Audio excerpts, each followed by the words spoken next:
आप सभी को मेरा नमस्कार। आज हम शुरू करने जा रहे हैं अपने ट्रिपल सी बुक का चैप्टर नंबर 3 to 5 का पार्ट फर्स्ट। सबसे पहली चीज हम लोगों ने यहाँ पे चैप्टर नंबर 3 to 5 क्यों लिखा हुआ है। ऐसा इसलिए है क्योंकि हम लोग यहाँ पे डिस्कस करने वाले हैं तीन चैप्टर्स को एक साथ, 3, 4 एंड 5। इन तीनों चैप्टर्स को एक साथ डिस्कस करने का एक मेन रीजन है। वो मेन रीजन है कि तीनों के तीनों चैप्टर्स के अंदर जो भी सॉफ्टवेयर हम लोग पढ़ने वाले हैं वो एक सिंगल सॉफ्टवेयर पैकेज के अंदर आते हैं जिसका नाम है लिब्रे ऑफिस। अब देखिए, हम लोगों ने लिब्रे ऑफिस की जगह पे माइक्रोसॉफ्ट ऑफिस का नाम तो बहुत बार सुना है कि माइक्रोसॉफ्ट वर्ड हो गया, माइक्रोसॉफ्ट एक्सेल हो गया, माइक्रोसॉफ्ट पावर पॉइंट हो गया। लेकिन लिब्रे ऑफिस का नाम हो सकता है कि काफी सारे स्टूडेंट्स जो है वो पहली बार सुन रहे हो। दरअसल सन 2020 से पहले ट्रिपल सी के अंदर माइक्रोसॉफ्ट ही इस्तेमाल किया जाता था। लेकिन अप्रैल सन 2020 के बाद से ट्रिपल सी के अंदर NIELIT means national institute of electronics and information technology, triple C हमारे नाइलेट का ही एक कोर्स है। नाइलेट ने अप्रैल सन 2020 से माइक्रोसॉफ्ट को हटा करके ट्रिपल सी के अंदर लिब्रे ऑफिस को इंट्रोड्यूस कर दिया था। इसके भी अपने कुछ मुख्य कारण हैं जिसके बारे में हम लोग आज अच्छे तरीके से डिस्कस करने वाले हैं। सबसे पहले बात करते हैं डेफिनेशन की। देखिए, माइक्रोसॉफ्ट ऑफिस एक प्रोप्राइटरी ऑफिस सॉफ्टवेयर सूट होता है जो कि माइक्रोसॉफ्ट कंपनीज द्वारा बनाया गया है माइक्रोसॉफ्ट विंडोज ऑपरेटिंग सिस्टम के लिए या एप्पल ओएस के लिए भी। It comprises desktop applications, servers and various services. यानी कि इसके अंदर हम लोगों को डेस्कटॉप एप्लीकेशन और सर्वर्स और साथ ही साथ काफी सारी सर्विसेज देखने को मिल जाती है। यहाँ पे प्रोप्राइटरी ऑफिस सूट का मतलब है कि ये ऑफिस सूट कंप्लीटली किसके अधिकार में आता है? माइक्रोसॉफ्ट कंपनी के अधिकार में आता है। अगर हम लोगों को इस सॉफ्टवेयर को इस्तेमाल करना है तो हमें इसके लिए कोई ना कोई लाइसेंस खरीदना पड़ेगा, कोई ना कोई एक पर्टिकुलर अमाउंट दे करके। वहीं अगर बात करें लिब्रे ऑफिस के बारे में तो यहाँ पे लिखा हुआ Libre office is also an office suit but it was developed by the Libre foundation. It is a free and open source suit.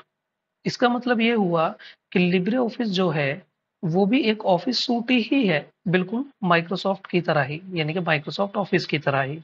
लेकिन ये जो डेवलप किया गया था, ये बनाया गया था लिब्रे फाउंडेशन के द्वारा। इसके अलावा ये फ्री ऑफ कॉस्ट भी होता है, इसके लिए कोई लाइसेंस वगैरह की जरूरत हम लोगों को नहीं होती। डायरेक्टली इसकी ऑफिशियल वेबसाइट से हम लोग इसको डाउनलोड करेंगे, कंप्यूटर के अंदर इंस्टॉल करेंगे और उसके बाद में हम इसको फ्री ऑफ कॉस्ट यूज कर सकते हैं। साथ ही साथ ये ओपन सोर्स भी होता है। इसका मतलब कि हम लोग इसके अंदर अपने हिसाब से मॉडिफिकेशन यानी कि चेंजेस वगैरह भी टाइम टू टाइम कर सकते हैं।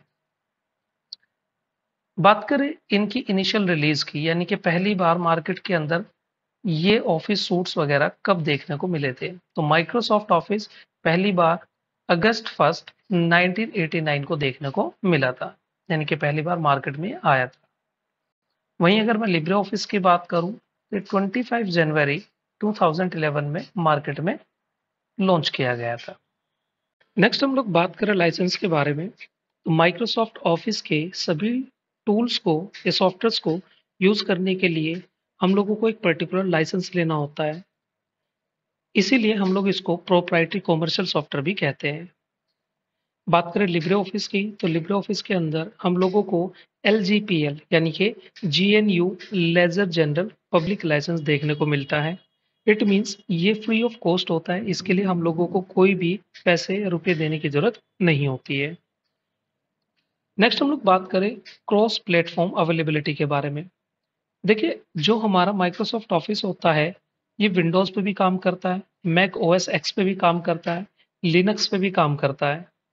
Microsoft Office can be installed on Linux by using products like Wine and Crossover।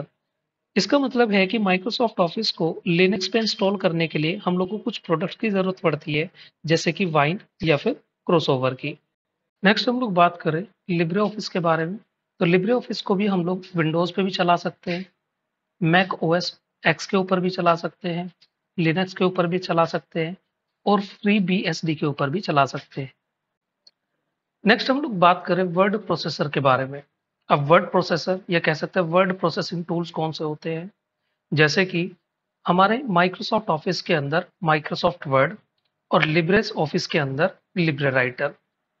ये दोनों ही सॉफ्टवेयर वर्ड प्रोसेसिंग सॉफ्टवेयर कहलाते हैं, क्योंकि इसके अंदर हम लोग डॉक्यूमेंट से रिलेटेड काम करते हैं। जैसे कि मान लीजिए कि हम लोगों को कोई लेटर टाइप करना हो, कोई ईमेल टाइप करना हो, या इसके अलावा कोई मेलिंग लिस्ट बनानी हो, या फिर बुक से रिलेटेड काम करना हो, तो वो सभी काम हमारे वर्ड प्रोसेसिंग सॉफ्टवेयर के अंदर किए जाते हैं। नेक्स्ट हम लोग बात करें स्प्रेडशीट पैकेज के बारे में। स्प्रेडशीट पैकेज या स्प्रेडशीट सॉफ्टवेयर हम लोग माइक्रोसॉफ्ट एक्सेल को कहते हैं। माइक्रोसॉफ्ट एक्सेल माइक्रोसॉफ्ट ऑफिस के अंदर देखने को मिलता है, वहीं दूसरी तरफ उसका अल्टरनेटिव लिब्रे ऑफिस के अंदर लिब्रे कैल्क देखने को मिलता है। दोनों ही टूल सेम है। इनके अंदर हम लोग बेसिकली पाइवोट टेबल्स या डाटा के ऊपर काफी अच्छे तरीके से कैलकुलेशन वगैरह परफॉर्म कराते हैं। नेक्स्ट आ जाता है प्रेजेंटेशन सॉफ्टवेयर। बड़े बड़े सेमिनार्स के लिए प्रेजेंटेशन रेडी की जाती है। इन्हीं प्रेजेंटेशंस को रेडी करने के लिए माइक्रोसॉफ्ट ऑफिस के अंदर माइक्रोसॉफ्ट पावर पॉइंट और लिब्रे ऑफिस के अंदर लिब्रे इम्प्रेस देखने को मिलता है। नेक्स्ट हम लोग बात करें डाटाबेस सॉफ्टवेयर के बारे में। माइक्रोसॉफ्ट ऑफिस के अंदर एमएस एक्सेस यानी कि माइक्रोसॉफ्ट एक्सेस नाम से डाटाबेस मैनेजमेंट सिस्टम के लिए एक सॉफ्टवेयर मिलता है। वहीं दूसरी तरफ लिब्रे ऑफिस के अंदर लिब्रे बेस देखने को मिलता है। जो आपका एमएस एक्सेस होता है वो केवल और केवल विंडोज के लिए अवेलेबल है। वहीं अगर मैं लिब्रे बेस की बात करूं तो ये विंडोज के लिए भी, मैक ओएस के लिए भी और साथ ही साथ लिनक्स जैसे ऑपरेटिंग सिस्टम के लिए भी अवेलेबल है। Next point is localisation. Microsoft Office के अंदर हम लोगों को 96 लैंग्वेजेस का सपोर्ट मिलता है। वहीं माइक्रोसॉफ्ट की जगह लिब्रे ऑफिस के अंदर 113 लैंग्वेजेस का सपोर्ट देखने को मिल जाता है। Next point is additional writing aids. अगर मान लीजिए माइक्रोसॉफ्ट ऑफिस के अंदर हम लोगों को कोई एडिशनल फैसिलिटी चाहिए तो उसके लिए हम लोग एड इन्स का इस्तेमाल करते हैं। हम लोग एड इन्स वाले ऑप्शन पर जाएंगे, वहां पे जो भी टूल आप लोगों को चाहिए उसको हम लोग सर्च करेंगे और सर्च करने के बाद में उसको ऐड कर लेंगे अपने माइक्रोसॉफ्ट ऑफिस के साथ में। इसी चीज को एक्सटेंडेड सपोर्ट कहा जाता है। लेकिन अगर मैं लिब्रे ऑफिस की बात करूं तो लिब्रे ऑफिस के अंदर हम लोगों को किसी भी टाइप का एक्सटेंडेड सपोर्ट देखने को नहीं मिलता। वहां पे किसी भी तरीके के एडिन्स देखने को नहीं मिलते, इसीलिए यहाँ पे लिखा हुआ है लिमिटेड। नेक्स्ट हम लोग बात करते हैं मैक्रोज स्क्रिप्टिंग लैंग्वेजेस के बारे में। देखिए माइक्रोसॉफ्ट ऑफिस के अंदर काम करते वक्त आप लोगों ने देखा होगा कि आप लोग वहां पे मैक्रोज बना सकते हो। मैक्रोज का मतलब होता है किसी भी टाइप की शॉर्टकट की बनाना या फिर किसी भी काम को ऑटोमेटिक करने के लिए आप लोग कोई भी प्रोसीजर को स्क्रिप्टिंग कोड में लिख करके रेडी कर सकते हो, ताकि वो स्क्रिप्ट रन करते ही प्रोग्राम या सॉफ्टवेयर उस प्रोसेसिंग को ऑटोमेटिक कराना शुरू कर दें। अगर मैं बात करूं माइक्रोसॉफ्ट ऑफिस की तो माइक्रोसॉफ्ट ऑफिस के अंदर मैक्रोस को बनाने के लिए सिंगल लैंग्वेज का सपोर्ट मिलता है। सिंगल लैंग्वेज का नाम है VBA. VBA means visual basic of applications. हम इसको वीबीए स्क्रिप्ट के नाम से भी जानते हैं। नेक्स्ट हम लोग बात करें लिब्रे ऑफिस के अंदर, तो यहाँ पे मैक्रोज को बनाने के लिए मल्टीपल लैंग्वेजेस का सपोर्ट मिल जाता है। हम लोग मैक्रोज को बनाने के लिए लिब्रे ऑफिस बेसिक का इस्तेमाल कर सकते हैं, पाइथन का इस्तेमाल कर सकते हैं, जावा स्क्रिप्ट का भी कर सकते हैं और साथ ही साथ बीन शेल का भी कर सकते हैं। नेक्स्ट हम लोग बात करते हैं creation of hybrid PDFs, import of graphic formats, import of MS Visio files. अगर मैं बात करूं माइक्रोसॉफ्ट ऑफिस के अंदर, तो आप लोग यहाँ पे किसी भी डॉक्यूमेंट को पीडीएफ में एक्सपोर्ट कर सकते हैं, अलग अलग टाइप की ग्राफिक्स को इंपोर्ट भी कर सकते हैं और साथ ही साथ एमएस विजियो तक की फाइल को भी हम लोग यहाँ पे इंपोर्ट कर सकते हैं। सपोर्ट मिलता है आप लोगों को और साथ ही साथ लिब्रे ऑफिस के अंदर भी सेम सपोर्ट देखने को मिलता है। अगर मैं बात करूं कि यहाँ पे एमएस विजियो फाइल्स कैसी होती है, देखिए एमएस विजियो फाइल्स के अंदर हम लोग ग्राफिकल रिप्रेजेंटेशन करते हैं डाटा का। जैसे कि मान लीजिए हम लोगों को कोई डायग्राम या फ्लो चार्ट वगैरह अगर बनाना हो तो हम लोग एमएस विजियो का इस्तेमाल कर सकते हैं। चलिए बात करते हैं नेक्स्ट पॉइंट के बारे में। नेक्स्ट पॉइंट है user interface approach. It means आप लोगों के माइक्रोसॉफ्ट ऑफिस और लिब्रे ऑफिस के अंदर किस टाइप का यूआई देखने को मिलता है? UI means user interface. आप लोगों को मैं इंटरफेस के बारे में पहले ही बता चुका हूं, यानी कि किसी भी सॉफ्टवेयर एप्लीकेशन के दिखने का जो तरीका होता है उसको हम लोग यूआई के नाम से जानते हैं। यूआई की मदद से यूजर जो है वो किसी भी सॉफ्टवेयर को अच्छे तरीके से चला सकता है। अगर मैं बात करूं माइक्रोसॉफ्ट ऑफिस की, तो इसके अंदर आप लोगों को रिबन यूआई देखने को मिलता है। जैसे कि आप लोगों ने देखा होगा, वहां पे आप लोगों को सबसे ऊपर टाइटल बार के नीचे की तरफ रिबन्स देखने को मिलती है। रिबन्स मतलब जैसे कि आप लोगों की हो गई मेन्यू बार, देन उसके बाद में टूल बार, इस तरीके से। लेकिन अगर मैं बात करूं लिब्रे ऑफिस की, तो इसके अंदर आप लोगों को क्लासिकल यूआई देखने को मिलता है। लेकिन लिब्रे ऑफिस के अंदर एक फैसिलिटी और दी हुई है, अगर आप लोग चाहो तो बड़े आराम से क्लासिकल यूआई को रिबन यूआई में कन्वर्ट कर सकते हो। आप लोग चाहो तो वहां पे यूजर इंटरफेस का एक ऑप्शन मिलेगा व्यू टैब के अंदर, और आप लोग वहां से अपनी मर्जी से किसी भी टाइप का यूआई चेंज कर सकते हो। वहां पे कुछ ऑप्शन दिए रहेंगे जैसे कि टैब्ड इंटरफेस, साथ ही साथ क्लासिकल इंटरफेस, इस तरीके से। तो आप लोग जो भी चूज करोगे वही आप लोगों के सॉफ्टवेयर का यूआई बन जाएगा। यहाँ पे एक मेजर पॉइंट लिखा हुआ है कि one major difference is that Libre Office does not come with any email program like Outlook in Microsoft Office. मतलब कि अगर मैं बात करूं लिब्रे ऑफिस की, तो लिब्रे ऑफिस के अंदर आप लोगों को कोई भी ईमेल क्लाइंट सॉफ्टवेयर देखने को नहीं मिलता, जबकि माइक्रोसॉफ्ट ऑफिस के अंदर आप लोगों को माइक्रोसॉफ्ट आउटलुक नाम का ईमेल क्लाइंट देखने को मिलता है। इसके अलावा यहाँ पे लिखा however it is easy enough to use an add on, यानी कि यहाँ पे हम लोग एक एड ऑन का इस्तेमाल कर सकते हैं। फॉर एग्जांपल जैसे कि थंडरबर्ड। थंडरबर्ड एक free email client application software है, जिसके अंदर काफी अच्छे और काफी ज्यादा हम लोगों को फीचर्स देखने को मिल जाते हैं। हम लोग फ्री ऑफ कॉस्ट थंडरबर्ड का इस्तेमाल करते हैं। साथ ही साथ हम लोगों ने थंडरबर्ड के बारे में पहले भी एजुकेशनल उबंटू, या कह सकते हैं उबंटू ओएस के साथ में पढ़ा था। उबंटू ओएस के साथ में Thunderbird email client software inbuilt आता है, यानी कि आप लोगों को उसको वहां पे डाउनलोड करने की जरूरत नहीं होती। आप लोगों को वहां पे पहले से थंडरबर्ड नाम का ईमेल क्लाइंट सॉफ्टवेयर देखने को मिल जाता है। आइए अब हम बात करते हैं माइक्रोसॉफ्ट ऑफिस और लिब्रे ऑफिस के सॉफ्टवेयर के डिफरेंसेस के बारे में। जैसे कि आप लोगों को मैं पहले ही बता चुका हूं कि माइक्रोसॉफ्ट ऑफिस के अंदर आप लोगों को माइक्रोसॉफ्ट वर्ड देखने को मिलता है, और लिब्रे ऑफिस के अंदर आप लोगों को लिब्रे ऑफिस राइटर देखने को मिलता है। इनके अंदर बेसिकली कुछ डिफरेंसेस देखने को मिलते हैं आमतौर पर। जैसे कि मान लीजिए कि यहाँ पे हम लोगों ने लिखा है कि minimum zoom and maximum zoom.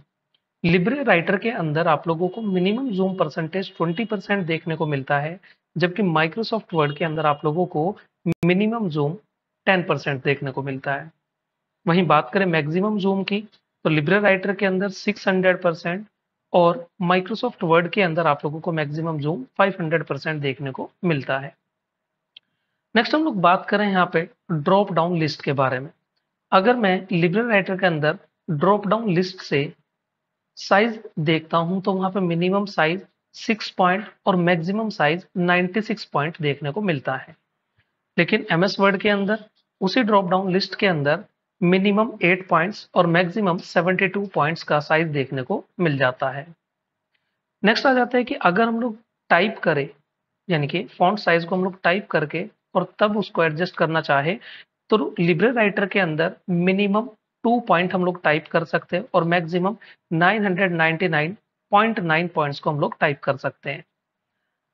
अगर मैं एमएस वर्ड की बात करूं, तो यहाँ पे बाय टाइपिंग हम लोग 1 पॉइंट टाइप कर सकते हैं, और साथ ही साथ मैक्सिमम जो है वो 1638 यानी कि 1638 पॉइंट्स को हम लोग यहाँ पे ले सकते हैं। नेक्स्ट हम लोग बात करते हैं बाय डिफॉल्ट नेम्स के बारे में। देखिए, जब भी हम लिब्रे राइटर की कोई भी फाइल ओपन करेंगे और अभी तक वो फाइल हमने सेव नहीं की है, तो लिब्रे राइटर सॉफ्टवेयर उसका एक बाय डिफॉल्ट नेम रखता है अनटाइटल्ड 1। जबकि माइक्रोसॉफ्ट वर्ड के अंदर बाय डिफॉल्ट फाइल का नेम जो होता है वो डॉक्यूमेंट 1 के नाम से देखने को मिलता है। एक्सटेंशन नेम हम लोग पहले ही पढ़ चुके हैं। अगर मैं बात करूं लिब्रे राइटर के एक्सटेंशन नेम की, तो उसका नाम होता है डॉट ओडीटी, और एक्सटेंशन ऑफ माइक्रोसॉफ्ट वर्ड, तो यहाँ पे आप लोग देखोगे डॉट डीओसी या फिर डॉट डीओसीएक्स। ओडीटी का पूरा नाम होता है ओपन डॉक्यूमेंट टेक्स्ट, और .doc का मतलब होता है डॉक्यूमेंट। अगर मैं यहाँ पे देखूँ तो यहाँ पे दो आप लोगों को एक्सटेंशन नेम नजर आ रहे होंगे, एक .doc और एक .docx। देखिए, जब तक हम लोगों ने 2007 वाले वर्जन से पुराने वर्जन का इस्तेमाल किया, तब तक वहां पे एक्सटेंशन नेम .doc देखने को मिलता था। लेकिन 2007 वाले ऑफिस वर्जन से इसका एक्सटेंशन नेम .docx आने लगा। नेक्स्ट हम लोग बात करें, क्या हम .doc एक्सटेंशन वाली फाइल्स को क्या ऑफिस 2007 या उससे भी लेटेस्ट वर्जन के ऊपर रन कर सकते हैं? तो जी हाँ, बिल्कुल सही। हम लोग बड़े अच्छे तरीके से .doc वाली एक्सटेंशन वाली फाइल्स को बड़े आराम से किसी भी लेटेस्ट वर्जन के ऊपर भी रन कर सकते हैं। दरअसल किसी भी सॉफ्टवेयर को इस तरीके से बनाया जाता है ताकि वो अपने पुराने वाले वर्जन्स की फाइल को भी एक्यूरेटली रन कर सके, और इसी फीचर को हम लोग बैकवर्ड कंपैटिबिलिटी के नाम से भी जानते हैं। चलिए, नेक्स्ट कंपैरिजन हम लोग करने वाले हैं लिब्रे कैल्क और एमएस एक्सेल के बीच में। सबसे पहले देखते हैं minimum and maximum zoom percentage. Libre Calc के अंदर हम लोगों को मिनिमम जूम परसेंटेज 20% और मैक्सिमम जूम परसेंटेज 400% देखने को मिलता है। वहीं एक्सेल के अंदर मिनिमम जूम परसेंटेज 10 और मैक्सिमम जूम परसेंटेज 400 देखने को मिलता है। इसके बाद में अगर मैं ड्रॉप डाउन लिस्ट के अंदर से फॉन्ट साइज को कम या ज्यादा करना चाहता हूं, तो ड्रॉप डाउन मेन्यू के हिसाब से लिब्रे कैल्क के अंदर 6 पॉइंट से लेकर के 96 पॉइंट तक का फॉन्ट साइज अवेलेबल होता है। वहीं एमएस एक्सेल के अंदर 8 टू 72 होता है। नेक्स्ट हम लोग बात करें कि फॉन्ट साइज को बाय टाइपिंग कम से कम या ज्यादा से ज्यादा कितना रखा जा सकता है। लिब्रे कैल्क के अंदर 2 पॉइंट से लेकर के 999.9 पॉइंट्स तक रखा जा सकता है। एमएस एक्सेल के अंदर हम लोग 1 पॉइंट से 409 पॉइंट तक रख सकते हैं। नेक्स्ट बात करते हैं बाय डिफॉल्ट फाइल नेम के बारे में। देखिए, लिब्रे कैल्क के अंदर जो भी हमारी फाइल्स होती है उनका by default name untitled one ही रहता है, चाहे वो लिब्रे राइटर हो, चाहे वो लिब्रे कैल्क हो, और चाहे वो लिब्रे इम्प्रेस हो। लेकिन अगर बात करें हम लोग एमएस एक्सेल की, तो इसके अंदर by default file name book one देखने को मिलता है। Next point is extension name. देखिए, लिब्रे कैल्क का एक्सटेंशन नेम होता है .ods। ods means open document spreadsheet. वहीं एमएस एक्सेल का by default extension name .xls और .xlsx देखने को मिलता है। 2007 वाले ऑफिस वर्जन से पहले .xls और 2007 से लेकर के और अभी तक .xlsx देखने को मिलता है। Next point is by default number of sheets. Libre Calc के अंदर बाय डिफॉल्ट 1 शीट देखने को मिलती है। इसके बाद में आप लोग चाहो तो अपने हिसाब से शीट्स वगैरह को ऐड कर सकते हो। वहीं अगर मैं बात करूं एक्सेल की, तो एक्सेल के अंदर भी 1 शीट ही देखने को मिलती है। लेकिन अब से पहले वर्जन के अंदर हम लोगों को यहाँ पे बाय डिफॉल्ट 3 शीट्स देखने को मिलती थी। नेक्स्ट हम लोग बात करते हैं कि यहाँ पे टोटल नंबर ऑफ शीट्स कितने ले सकते हैं। तो यहाँ पे 10,000 शीट्स हम लोग लिब्रे कैल्क के अंदर ले सकते हैं। लेकिन एमएस एक्सेल के अंदर यहाँ पे डिपेंड्स करता है मेमोरी के ऊपर, यानी कि हम लोग यहाँ पे अपने हिसाब से कितनी भी नंबर ऑफ शीट्स ऐड कर सकते हैं। कोई लिमिटेशंस नहीं है, बस डिपेंड करेगा मेमोरी के ऊपर कि जितनी ज्यादा मेमोरी होगी उतनी शीट्स हम लोग यहाँ पे ले सकते हैं। नेक्स्ट हम लोग बात करें टोटल नंबर ऑफ रोज के बारे में, तो लिब्रे कैल्क के अंदर 10,48,576 रोज देखने को मिलती है। वहीं एक्सेल के अंदर भी सेम रोज देखने को मिलती है, यानी कि 10,48,576। बात करें टोटल नंबर ऑफ कॉलम्स की, तो यहाँ पे 16,384 देखने को मिलती है, और साथ ही साथ एक्सेल के अंदर भी आप लोगों को सेम ही देखने को मिलती है, 16,384। Next point is last column name. देखिए, कॉलम के जो नेम्स होते हैं लिब्रे कैल्क या एक्सेल के अंदर, वो इंडिकेट किए जाते हैं ABCD से। तो वहां पे जो लास्ट कॉलम नेम होता है, यानी कि 16,384 का जो कॉलम का नेम होगा वो XFD होता है। बिल्कुल सेम आप लोगों को एक्सेल के अंदर भी देखने को मिल जाता है, यहाँ पे भी लास्ट कॉलम का नेम सेम रहता है, XFD। नेक्स्ट हम लोग बात करते हैं यहाँ पे अपने नेक्स्ट हम लोग बात करते हैं यहाँ पे अपने प्रेजेंटेशन सॉफ्टवेयर के बारे में। जैसे कि आप लोगों को पता है कि लिब्रे ऑफिस के अंदर हम लोगों को लिब्रे ऑफिस इम्प्रेस देखने को मिलता है, वही माइक्रोसॉफ्ट ऑफिस के अंदर हम लोगों को माइक्रोसॉफ्ट पावर पॉइंट देखने को मिल जाता है। अगर मैं यहाँ पे बात करूं मिनिमम जूम परसेंटेज की, तो यहाँ पे रहता है 5% और मैक्सिमम रहता है 3000%। वहीं अगर मैं बात करूं माइक्रोसॉफ्ट पावर पॉइंट के बारे में, तो यहाँ आपको मिलेगा मिनिमम 10% और मैक्सिमम 400%। बात करते हैं फॉन्ट साइज की। अगर हम लोग लिस्ट से चूज करेंगे तो हम लोग लिस्ट के अंदर देखेंगे मिनिमम होगा 6 पॉइंट और मैक्सिमम होगा 96 पॉइंट लिब्रे इम्प्रेस के अंदर। लेकिन अगर मैं पावर पॉइंट की बात करूं तो यहाँ पर ड्रॉप डाउन लिस्ट के अंदर 8 से 72 पॉइंट्स देखने को मिलता है। बात करते हैं लिब्रे इम्प्रेस में टाइपिंग करके फ़ॉन्ट साइज को कितना छोटा या कितना बड़ा किया जा सकता है, तो यहाँ पे मिनिमम रहता है 2 पॉइंट्स और मैक्सिमम रहता है 999.9 पॉइंट्स। वहीं अगर मैं बात करूं पावर पॉइंट के अंदर, तो मिनिमम रहता है 1 पॉइंट और मैक्सिमम रहता है 4000 पॉइंट्स। नेक्स्ट हम लोग बात करते हैं बाय डिफॉल्ट नेम्स के बारे में। तो लिब्रे इम्प्रेस के अंदर जैसे मैं पहले ही बता चुका हूं कि तीनों सॉफ्टवेयर्स के अंदर यहाँ पे अनटाइटल्ड 1 ही बाय डिफॉल्ट नेम देखने को मिलता है, लेकिन पावर पॉइंट के अंदर यहाँ पे प्रेजेंटेशन 1 देखने को मिलेगा। नेक्स्ट बात करते हैं एक्सटेंशन नेम के बारे में। तो लिब्रे ऑफिस इम्प्रेस का एक्सटेंशन नेम होता है .odp। ओडीपी का पूरा नाम ओपन डॉक्यूमेंट प्रेजेंटेशन। वहीं अगर मैं बात करूं माइक्रोसॉफ्ट पावर पॉइंट के अंदर, तो यहाँ पे हम लोगों को एक्सटेंशन नेम .ppt और .pptx देखने को मिलता है। 2007 ऑफिस वर्जन से पहले हम लोगों को .ppt देखने को मिलता था और 2007 वर्जन से लेकर को और अभी तक हम लोगों को .pptx देखने को मिलता है। ये वीडियो मैं आज 28 मार्च 2025 को बना रहा हूँ। इसके अंदर दी गई सभी डिटेल्स लेटेस्ट अपडेटेड सॉफ्टवेयर के साथ में है, यानी कि जितने भी डिटेल्स इसके अंदर दी गई है वो अभी हम लोग जो वी वर्जन यूज कर रहे हैं उसके अकॉर्डिंग दी गई है। इन वर्जन के अंदर ये कह सकते हैं सॉफ्टवेयर के अंदर कभी भी अपडेट्स वगैरह आ जाते हैं, तो हो सकता है इन फ्यूचर इनके अंदर कुछ हल्के फुल्के चेंजेस देखने को मिले। वो केवल और केवल इनके अपडेट होने की वजह से ही होंगे। Thank you.